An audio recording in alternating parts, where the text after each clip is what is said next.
গত 1 নভেম্বর 2024 হতে 31 জুলাই 2025 তারিখ পর্যন্ত আনুমানিক 2,13,65,351 টাকার মালিকহীন অবস্থায় 12টি হুইস্কি 3,629 বোতল, 12টি ইয়াবা ট্যাবলেট 130 পিস। সবাইকে আসসালামু আলাইকুম। আমরা সবাই জানি মাদক দ্রব্য কতটা ক্ষতিকর একটি দেশের জন্য, একটি জাতির জন্য।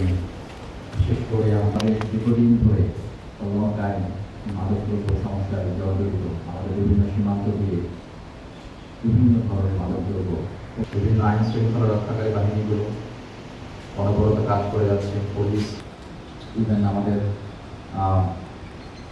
আদালতগুলো সবাই সমন্বয় দেশ থেকে কমাতে পারে। আপনার লার্জেস্ট বা দীর্ঘতম সীমান্ত আমরা রক্ষা করেছে। আমাদের সদস্যবৃন্দ দিন রাত 24 ঘন্টা সীমান্ত দিয়ে টহল করছে। এমন কোনো রাত নেই যে আমাদের একজন সদস্য ঘুমাতে পারে। কোনো সদস্য এক রাত ঘুমাতে পারে এমন কোনো সদস্য বিজিবিতে সীমান্তে নেয়।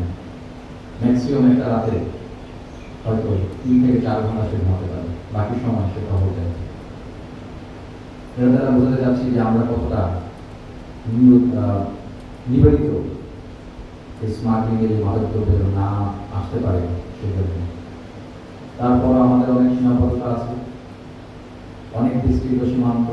সেই সীমান্ত হয়তো আমাদের মতো এত সংখ্যক সদস্য দ্বারা সাংগঠনিকভাবে সরাসরি টহলের মাধ্যমে বন্ধ করা সম্ভব নয়, কিন্তু তারপর আমরা সর্বোচ্চ চেষ্টা করে যাচ্ছি। বাংলাদেশের সকল স্তর সীমান্তে যে সমস্ত বিজিবি ব্যাটালিয়ান বিওপি নিয়োজিত আছে তারা সার্বক্ষণিক 24 ঘন্টা মাদক নিয়ন্ত্রণে কাজ করে যাচ্ছে, যেন সীমান্ত দিয়ে মাদক ধরতে না পারে। ইনশাআল্লাহ ভবিষ্যতে আমাদের এই প্রচেষ্টা জারি থাকবে এবং প্রশাসনের বিভিন্ন সংস্থাগুলোর সাথে সমন্বয়ের মাধ্যমে আমরা চেষ্টা করব মাদকের প্রভাব আমাদের সমাজে আরও যেন কমাতে পারি আমরা। সবাই ভালো থাকবেন। আল্লাহ হাফেজ। ধন্যবাদ সম্মানিত প্রধানমন্ত্রী। আমি এখন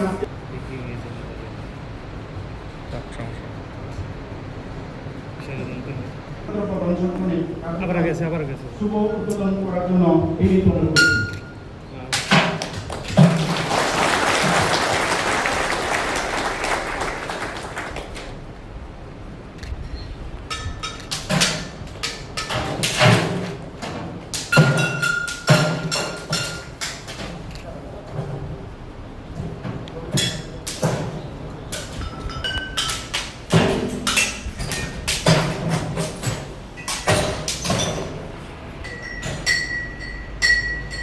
এইমাত্র মাননীয় প্রধানমন্ত্রী কর্তৃক বিভিন্ন প্রকার মদের ধন্যবাদ স্যার।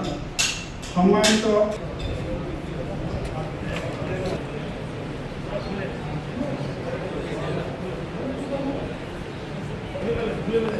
খুলে ফেলেন স্যার। হ্যাঁ।